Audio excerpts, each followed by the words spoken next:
Je voudrais adresser un message particulier à l'endroit de la communauté nationale et internationale en général et de la République de Côte d'Ivoire en particulier. Suite à leur soutien indéfectible pour la stabilisation du Mali depuis quelques années. Avant d'aborder le vif sujet, je me présente M. Wagué Mamadou, résident en Côte d'Ivoire depuis 1972, de nationalité ivoirienne d'origine malienne, planteur de noix de coco et éleveur de bovins.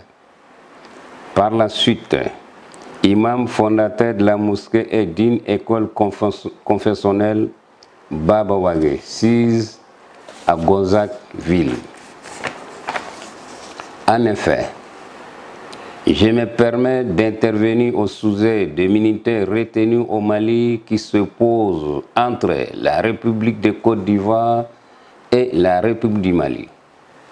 Sourcés dans cette affaire qui ne saurait entacher la solidité de l'esprit d'amitié entre nos deux pays liés par l'histoire et la géographie.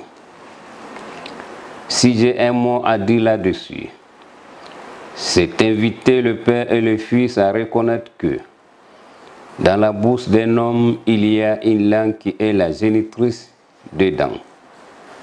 Mais est-ce que ces dents ne se permettent-elles pas quelquefois de blesser la langue? Et si cela arrive souvent, peut-on casser toutes les dents parce qu'elles ont blessé la langue? Ou bien couper la langue parce qu'elle s'est mise entre les dents?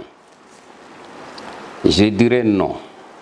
Je ne ferai que soigner la langue afin qu'elle vive toujours avec les dents.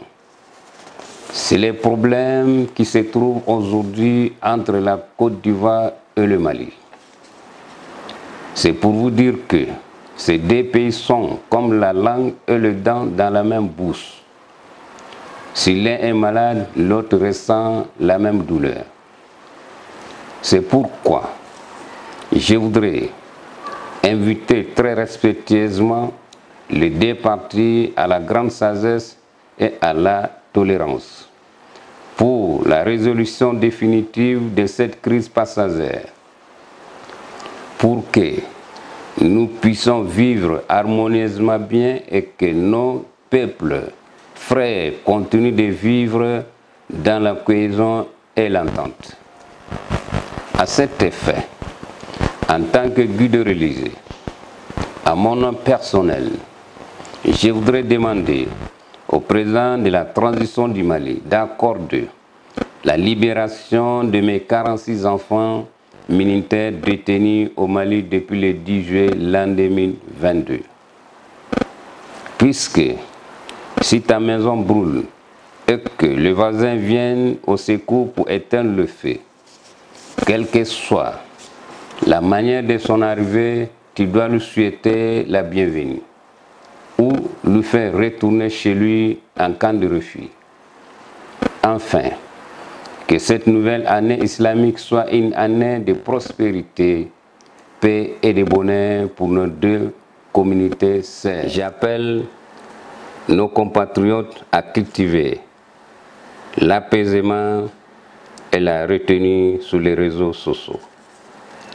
Que Dieu bénisse nos deux pays frères d'Afrique et du monde entier. Je vous remercie.